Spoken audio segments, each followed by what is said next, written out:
Good Saturday morning, everyone. Well, once I opened up the Pandora's box of the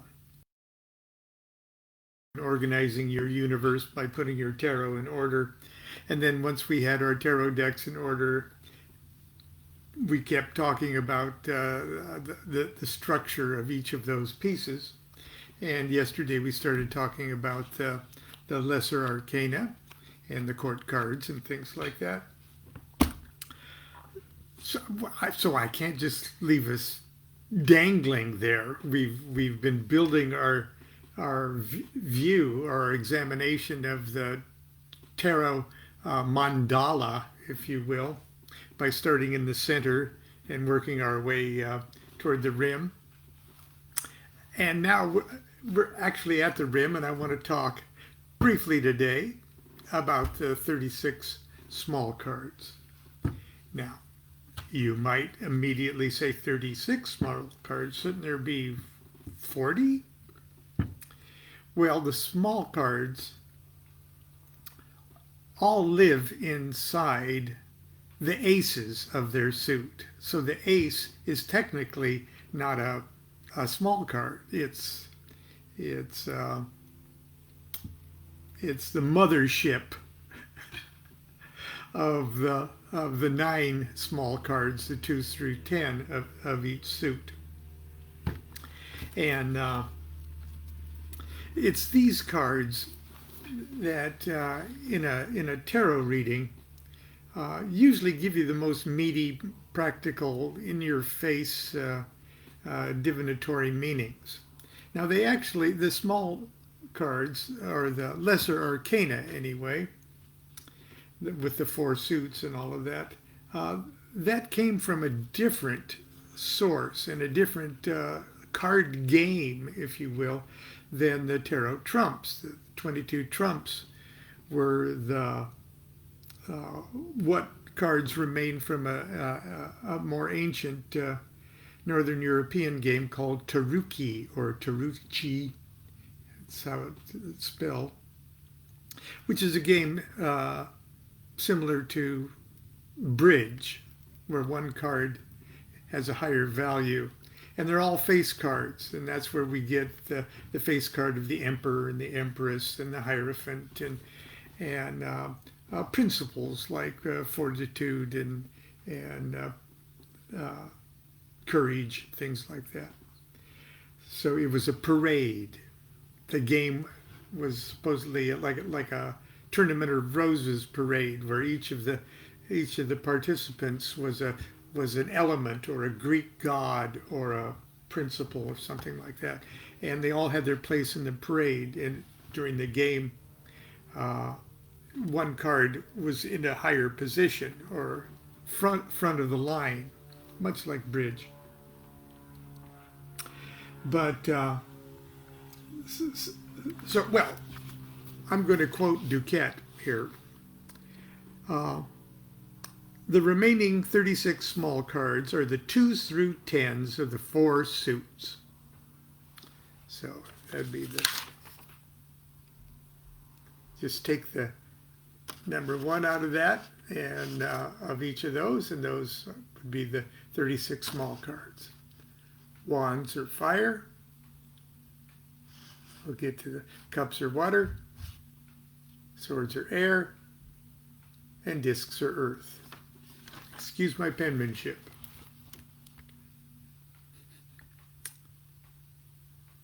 These cards, which have titles like love, sorrow, abundance, defeat, wealth, are often the most helpful in tarot readings because they appear to deal directly with the mundane matters of love, health, business, and the immediate future. In other words, they put us in time and space. They put us in the contemporary flow of our dimension. And, ultimately it's an illusionary dimension, but when you get, when you're forced to move or something like that, it doesn't feel very illusionary. So that's why people read their tarot cards to see what the hell's going on. While not ignoring the efficacy of the small cards as divinatory tools, my Tarot of Ceremonial Magic also uncovers a treasure house of hidden information that can be invaluable to the student practitioner of magic. Okay, now I'm not saying that my tarot deck is special in and of itself. Every tarot deck, every 78 card tarot deck that's broken up into 22 trumps and the 56 lesser arcana, every tarot deck has all of the information that I've more or less printed out on the Tarot of Ceremonial Magic. Every tarot deck has all of the magical information implied simply in the structure of the cards themselves. Now that might not mean a lot of sense or make a lot of sense to you, but if you could just imagine that every tarot deck has lying just below the surface of the ink and the resins of the finish, hiding under there are all of the same spirits, Enochian spirits, Goetic spirits, angels of the Shemhamferish, and even many more than even I put on our deck. So don't think I'm just talking about a special novelty deck here. I'm talking about all tarot decks. But before we dig for those treasures, we should answer some very fundamental questions. Why are the small cards titled the way they are? Why is the Two of Cups called love and the Three of Swords called sorrow? Or why is the Five of Wands strife but the Six of Wands victory? Were the titles and attributes arbitrarily created, or are they purely traditional? There is an answer.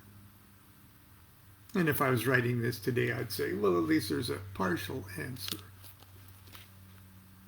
The titles and meanings of the 36 small cards are determined by 3 hermetic variables.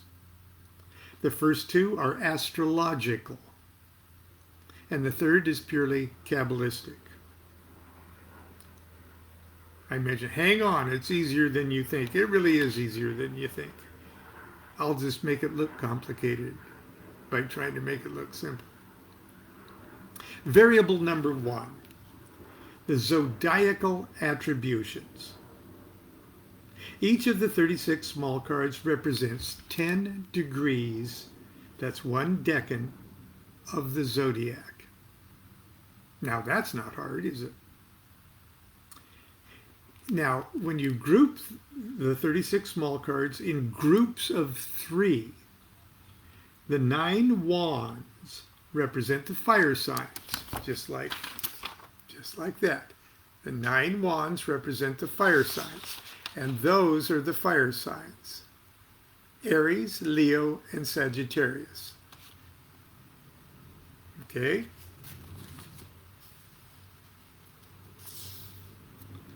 The 9 cups represent the water signs: Cancer, Scorpio, and Pisces. The 9 swords represent the air signs: Libra, Aquarius, and Gemini. And the 9 discs represent the earth signs: Capricorn, Taurus, and Virgo. Now look at the order that I placed the tarot, or the signs of the zodiac there: Aries, Leo, and Sagittarius. Now that order is: Aries is cardinal sign of the zodiac. Leo is a fixed sign of the zodiac. Sagittarius is a mutable sign. And it's the same thing the way I ordered all of those cards there, like that. Okay. Now, I'm not a big astrologer. I'm a seat-of-the-pants magician. But you know enough about astrology to know what cardinal, fixed, and mutable is, and why the signs are also attributed to four elements: fire, water, air, and earth. That's no big thing. It's not even limited to astrological work. It's hermetic, okay? But look at it this way. A cardinal sign of the zodiac is the initial burst, the initial birth of what the element is, okay? So cardinal fire is the sign of Aries. So Aries represents fire in its initial introduction.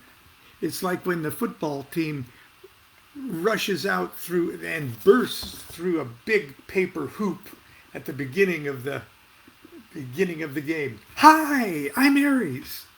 Or the water ones would go, hi, I'm Cancer.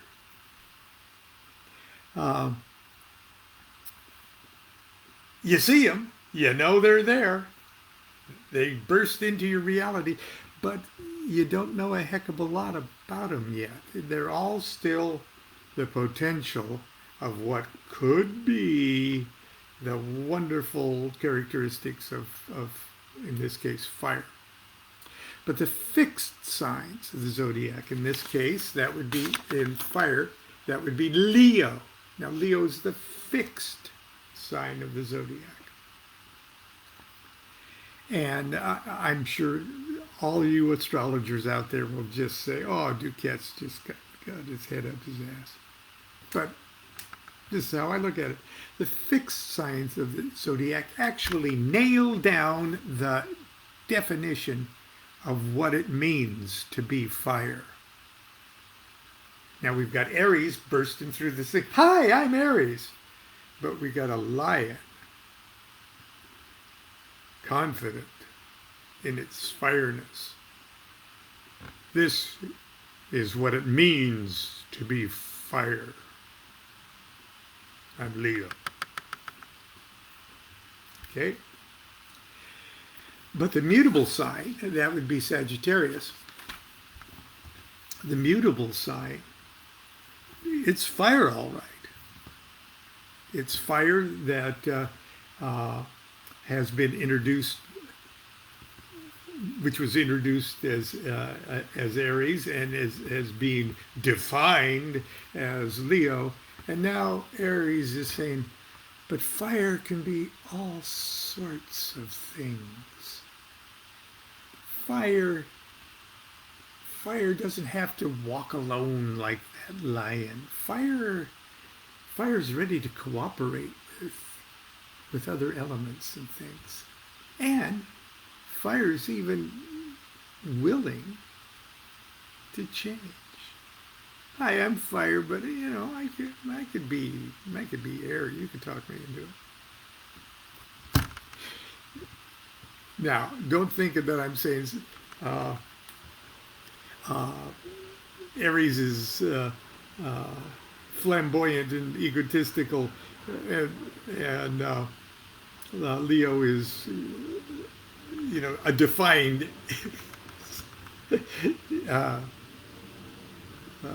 fiery nature, and Sagittarius is some kind of wimp. Mutable signs are some kind of wimps. But taken to the extreme, you could sort of look at it that way. Oh, why did I get off on that? I'm taking up all of our time today. Jeez. And you guys know all of this stuff anyway.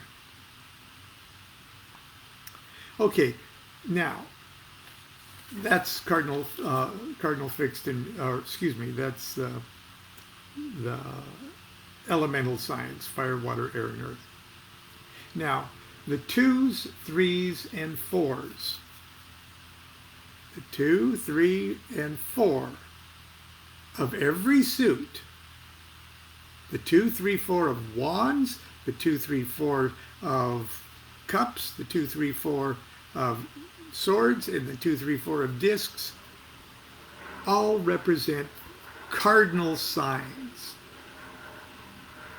So, If you got a 2 or a 3 or a 4 of any of the suits, any of the 4 suits pop up, they will represent a decan within the cardinal sign or their element. Okay. So 2, 3, 4 of wands. Let's start that at 0 degrees Aries. And the 3, where are we here? And the 3 would be the second decant, or the second 10 degrees. And the 4 would be the third or final decant of, and see how they just go straight down the calendar year. March 21st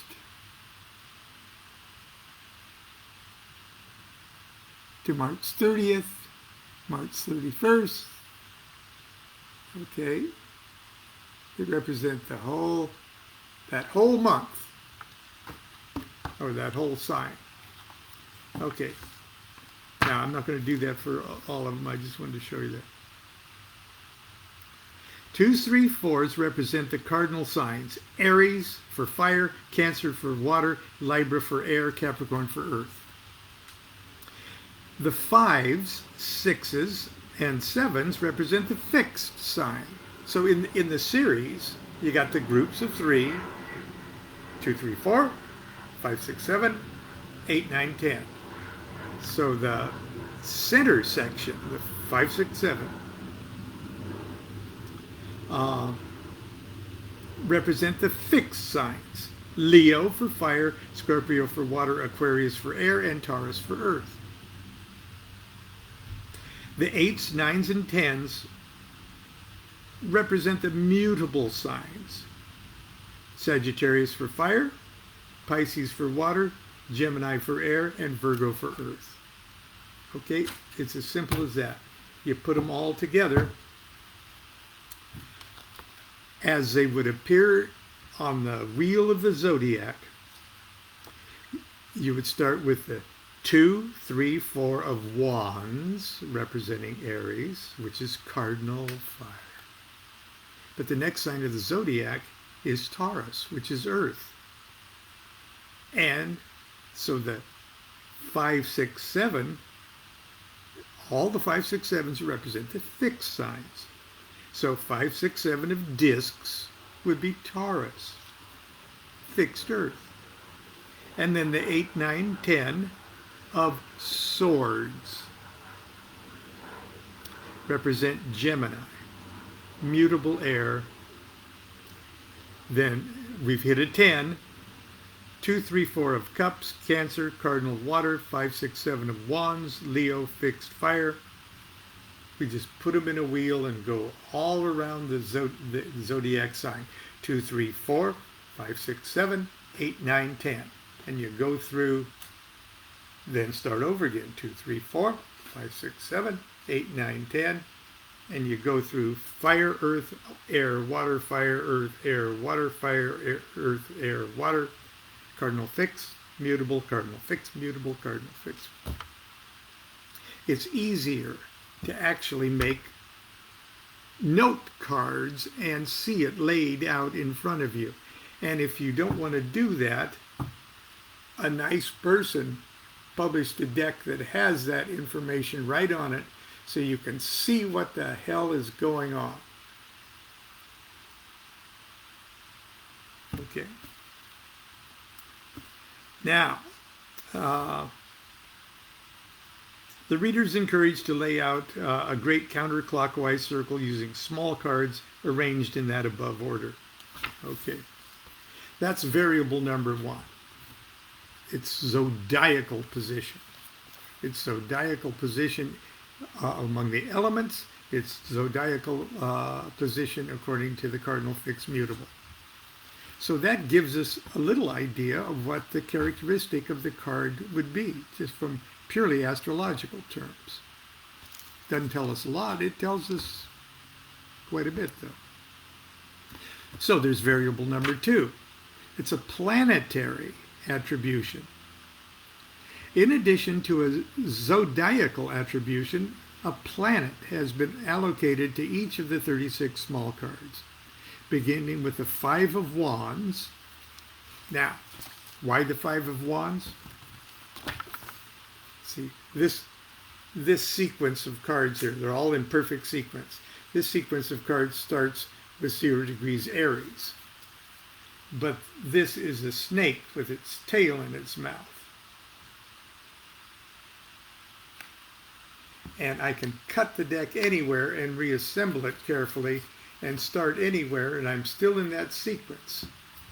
So I'm saying that for the planetary allocation, we start with the ancient astrological start of the astrological year, going all the way back to Chaldea, instead of starting at 0 degrees Aries for the solar year. The astrological year starts at 0 degrees Leo. So, beginning with and as that works out, that's the Five of Wands, lands at 0 degrees Leo. Beginning with the Five of Wands, the traditional Chaldean start of the year, 0 degrees Leo, and moving by decans through the year, planets are assigned in the following Kabbalistic order: Saturn, Jupiter, Mars, Sun, Venus, Mercury, and the Moon. Now that is the pattern coming down the tree of life from 3, 4, 5, 6, 7, 8, 9. Okay? That's the planetary spheres coming down the tree of life. This pattern is repeated until all 36 decans have been assigned a planet. Okay, so Sephira 3 through 9 on the tree of life have the following planetary attributes: Saturn, Jupiter, Mars, Sun, Venus, Mercury, and the Moon. Okay, so they just starting with this decan right there, they just deal out the 7 planets in that order and keep dealing them out as they go around the zodiacal wheel. Okay,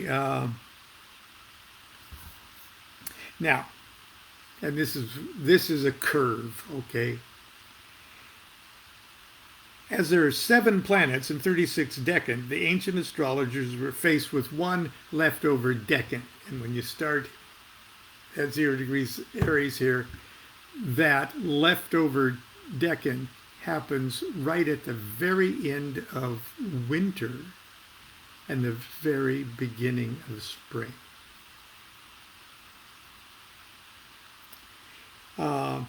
This they corrected, and you knew they would, by repeating an assignment of Mars to both the last decan of winter, that's 20 to 30 degrees Pisces, or the 10 of Cups, and the first decan of spring, 0 degrees Aries, 0 degrees to 10 degrees Aries, which is the 2 of Wands. So when the 10 of Cups is followed by the 2 of Wands, they both get Mars assigned to them. In this way, they acknowledge an extra dose of the fiery energy of Mars, which is needed to overcome winter's inertia and help usher in spring. Hey, I didn't invent this, okay? Don't ask me to completely justify it. When I first saw that, I thought, oh, this is sort of like adding 1 for unity. Okay. But actually, a good case can be made for it. And besides, it's a tradition going back a long time. Okay.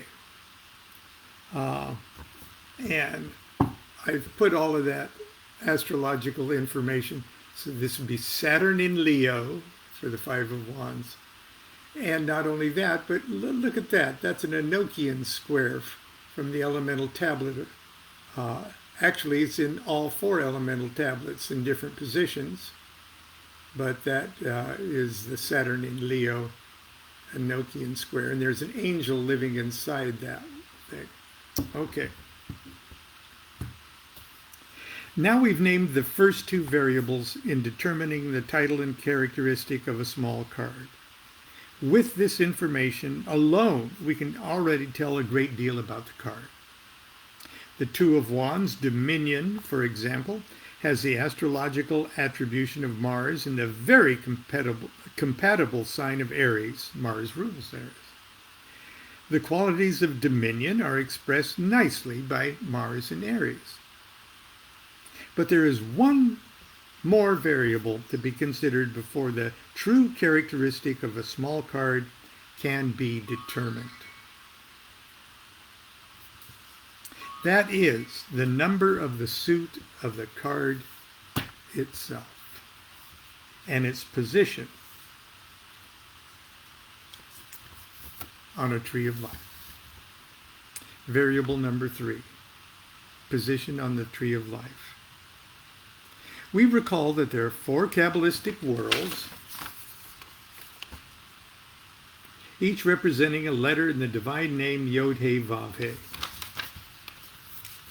Okay, well, Yod He Vav He. Flawless Hebrew penmanship. Yod He Vav He. Each of these worlds is represented by a tarot suit, and each world contains its own tree of life. Each sephira of the 4 descending worlds has its own traditional correspondences and attributes. These characteristics, along with astrological attributes of attributes of each small card, are weighed to determine the overall nature and title of each small card. For example, 5 of Wands, strife. Saturn, okay, the planet of restriction, in Leo, the sign of power and fiery energy, but it's in the 5th sephira of the tree of life, Geburah. It's a sephira that's sometimes titled Pachad, or terror. So, that combination pretty much gives you strife.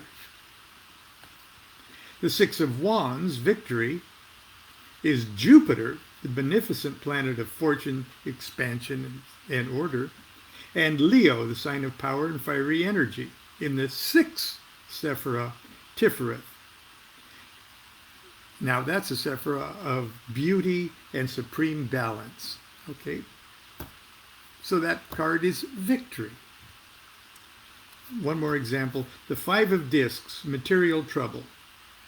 Mercury, the planet of swift intellectual energy, in Taurus, the heavy, slow, fixed sign of Earth, the very opposite type of energy of Mercury.